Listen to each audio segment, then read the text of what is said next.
বৌদির মাথা কেটে খুন, কাটা মুন্ডু ও ধারালো অস্ত্র নিয়ে থানায় হাজির যুবক। কোন দিকে চলেছে সমাজ? মানবতার মূল্যবোধ কি কমছে? হিংসা কি বৃদ্ধি পাচ্ছে দিনে দিন? শনিবার বাসন্তীর ভরতগড় এলাকায় নিজের বৌদিকে ধারালো অস্ত্রের কোপে এক মাথা কেটে দিয়ে বৌদির কাটা মুন্ডু ও ধারালো অস্ত্র নিয়ে প্রকাশ্য দিনের আলোয় বাসন্তী হাইওয়ে ধরে শটান থানায় হাজির যুবক। মৃত গৃহবধূর নাম সতী মণ্ডল, ধৃত যুবক বিমল মণ্ডল। স্থানীয় সূত্রে জানা গেছে, মৃত গৃহবধূর স্বামী গিরেন মণ্ডল প্রায় 6 মাস আগে বিষ খেয়ে আত্মহত্যা করেছিল। একদিকে সম্পর্কের টানাপোড়েন, অন্যদিকে আম নিয়ে বচসা। রাগে বৌদিকে ধারালো অস্ত্র দিয়ে কোপায়, তারপর শটান হাজির থানায়। ঘটনাকে কেন্দ্র করে যথেষ্ট চাঞ্চল্য ছড়িয়েছে এলাকায়।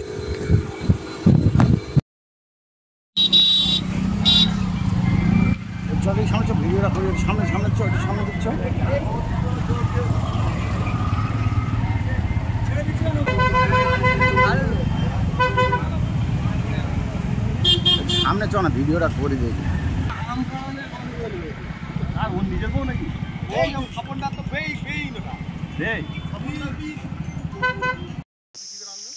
জুম করো, জুম করে টানো।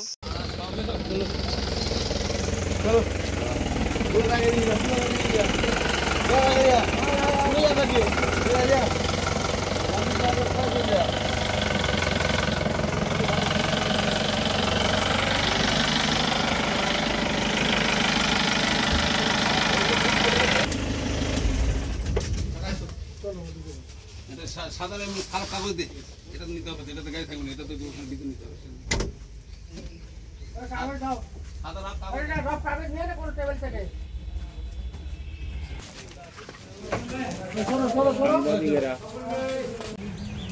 বডি কোথায় আসছে?